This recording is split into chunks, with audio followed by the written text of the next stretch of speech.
Jai Mahamaya ki jai, Vishveshwari Mata ki jai, Bole Baba ki jai.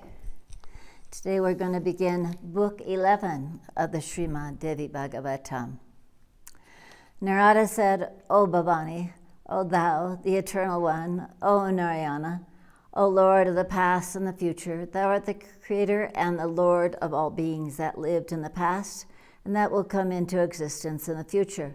Thou hast described to me highly the wonderful and excellent anecdotes of the exalted Devi. How she did assume the form of Mahakali, of Mahalakshmi, of Mahasaraswati, of Brahmari,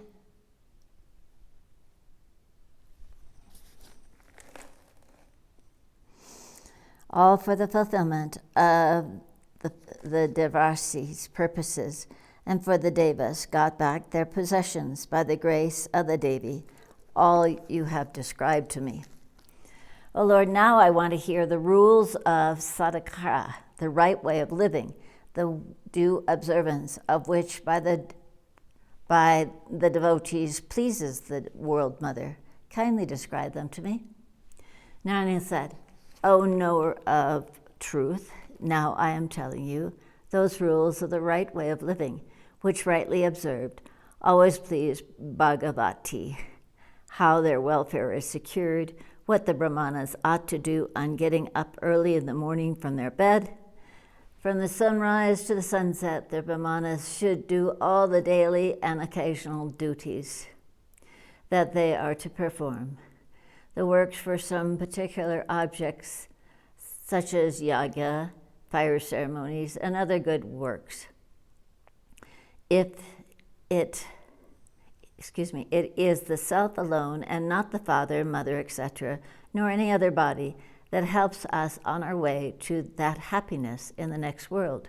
Father, mother, wife, sons, and others are helps merely to our happiness in this world.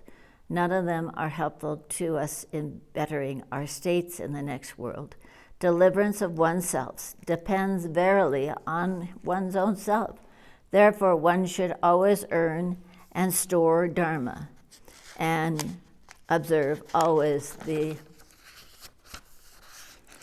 right conduct to help one in the next world.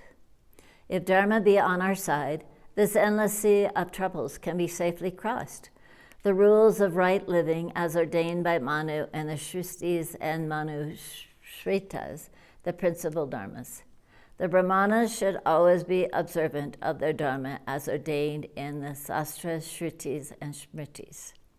Follow the right conduct and then you will get life, posterity, and increase of happiness easily here and hereafter. By right conduct, food is obtained and sins are easily destroyed. The right conduct is the auspicious principle of dharma of men. Persons of right living enjoy happiness in this world as well as in the next.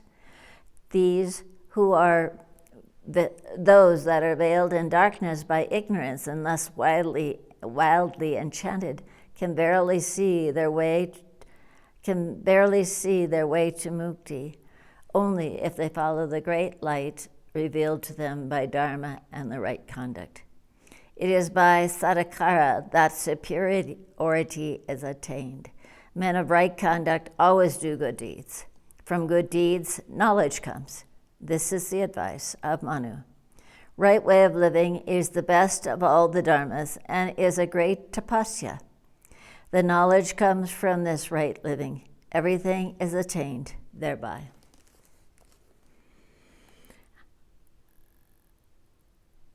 As dictated by the sastras, as dictated by the popular custom, both these methods should be observed by him who wants welfare for himself. He is not to forsake one of them. O Muni, the village dharma, the dharma of one's caste, the dharma of one's own family, and the dharma of one's own country, all should be observed by men. Never, never he is to do anything otherwise. With great loving devotion, that is, to be preserved. Men who practice wrong way of living are censored by the public. They always suffer from diseases.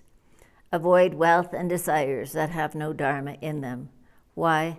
If in the name of dharma, painful acts are to be committed, those are blamed by the people, so never commit them. Avoid them by all means. Narada asked, O Muni, the sastras are not one. There are many, and they lay down different rules and contradictory opinions. How then dharma is to be followed, and according to what dharma sastra? Narayana said, Shruti and Smriti are the two eyes of God. The Puranam is his heart. Whatever is stated in the eyes of God, the Puranam is his heart.